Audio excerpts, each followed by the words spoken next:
We have Colin Perucco here to talk about report on goals.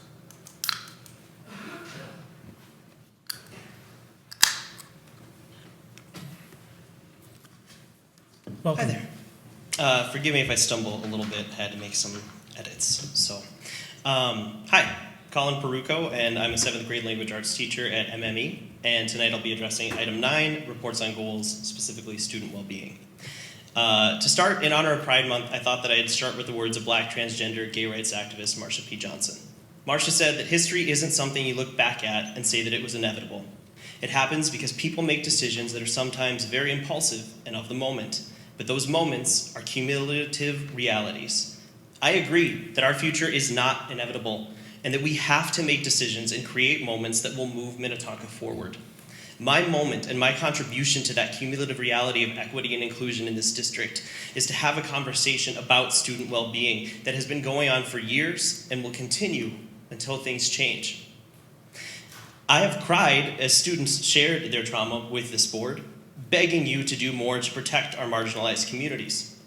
I have watched colleagues I love and cherish begging this board for the tools to create a welcoming and representative community for minority students and staff. I have listened to community members begging this board to work with them to build a better, more equitable Minnetonka.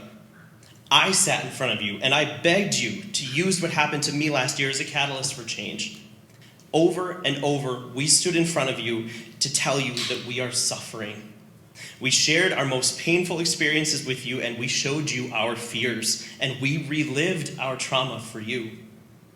And your response? Instead of leaning into that uncomfortable space and working with us to build an environment where we could discuss or debate or even engage in these conversations, you backed away.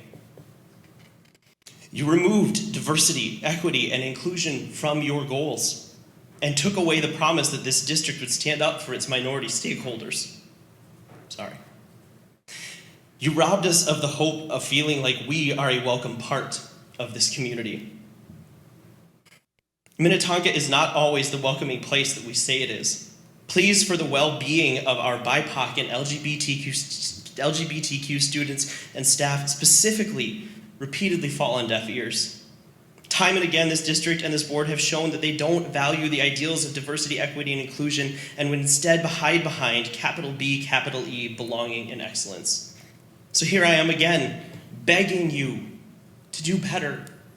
Show our students what a safe and welcoming community looks like through meaningful and inclusive policies and actions. Let our teachers feel what it's like to teach in an environment where they can have difficult conversations with appropriate training and without fear. Engage with community groups like MCEE and work with them on imperatives like developing anti-oppressive content in the district curriculum to ensure diversity and representation in our classrooms. You need to do more to support the students and the staff and the LGBTQ and BIPOC communities and our allies in this district.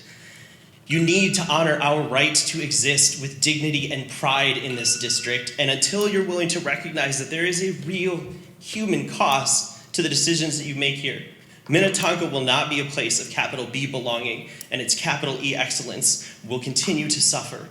You have to do more for your students' well-being. You have to do better. Thank you. Thank you, Mr. Perucco. Next up, we have approval of waivers of physical education requirements. Dr. Peterson, please.